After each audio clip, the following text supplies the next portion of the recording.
Les fournisseurs de l'OPEP+ et de la Russie devront-ils respecter le plan de réduction de la production si le pétrole se maintient dans la fourchette de 70 à 80 $ l'année prochaine?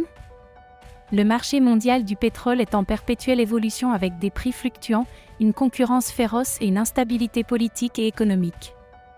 Les fournisseurs de l'OPEP+ et de la Russie doivent coordonner leurs efforts pour maintenir leur influence et éviter de perdre une part importante des livraisons de pétrole. De nouveaux acteurs émergent, tels que les compagnies pétrolières des États-Unis et des pays émergents, représentant une menace pour la stabilité du marché du pétrole. Comprendre les évolutions actuelles du secteur est crucial pour anticiper les défis futurs. Nous examinons les raisons. À propos de l'attaque coordonnée des compagnies pétrolières sur le marché mondial du pétrole. Au cours des derniers mois, les prix du pétrole sont sous pression et les perspectives de reprise sont très incertaines. D'un côté, les pays de l'OPEP+ coordonnent une réduction de la production, mais cela n'a pas un impact significatif sur les prix. Le retrait des sanctions contre le Venezuela et l'extraction en mer de Guyane, le retour des livraisons de pétrole du Venezuela permettra d'augmenter les livraisons sur le marché intérieur américain et portera un coup aux affaires des raffineries chinoises indépendantes, Samovar.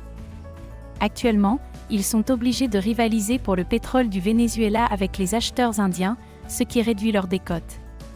Les entreprises indiennes peuvent diversifier leurs achats de pétrole bon marché sans violer les sanctions. Cela réduit également les livraisons de pétrole russe en Inde. En même temps, les livraisons de pétrole russe en Chine se poursuivent à un rabais important, car les principaux acheteurs en Chine sont de grandes raffineries travaillant dans le cadre de contrats à long terme.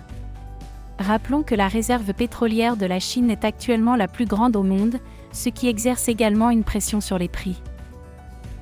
Les livraisons de pétrole lourd du Venezuela résoudront le problème des livraisons de diesel sur le marché intérieur américain et de l'essence sur le marché de l'UE. Le diesel est obtenu à partir de pétrole lourd, ce qui est nécessaire pour le transport et l'industrie. L'essence est obtenue à partir de pétrole léger pour une consommation domestique, voiture. Les entreprises du Moyen-Orient fournissent principalement du pétrole léger, mais peu de diesel en est produit.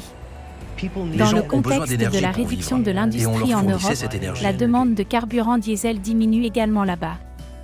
L'Europe peut toujours consommer de l'essence, bien que les verts soient au service des compagnies pétrolières, surveillant constamment la situation. La croissance de la production de pétrole aux États-Unis.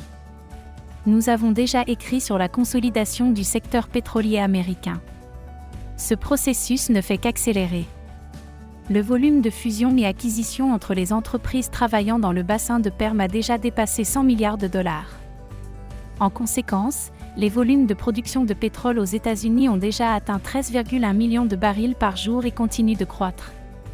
L'Arabie saoudite et la Russie produisent environ 9 millions de barils et sont engagés à réduire leur production. Selon les prévisions des analystes de Citibank, pour maintenir le pétrole dans la fourchette de 70 à 80 $ l'année prochaine, les fournisseurs de l'OPEP+ et de la Russie devront respecter le plan de réduction de la production. Cela signifie une perte de volume physique des livraisons et de la part du marché. Ainsi, n'ayant pas de réserves pétrolières importantes, que les États-Unis ont déjà utilisées pour conquérir le marché de l'UE, les compagnies pétrolières cherchent clairement à prendre le contrôle d'une part importante des livraisons mondiales de pétrole.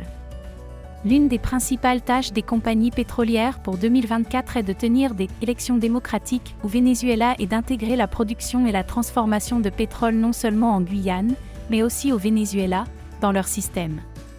Cela leur permettra, selon les estimations, de contrôler 50 à 60% des livraisons mondiales de pétrole.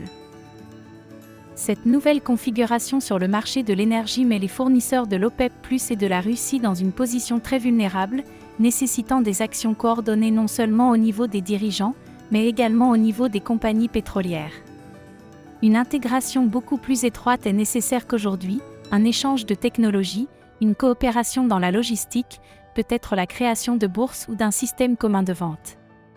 Ignorer cette situation est impossible, car le marché de l'énergie se dirige rapidement vers la monopolisation sous le contrôle des compagnies pétrolières.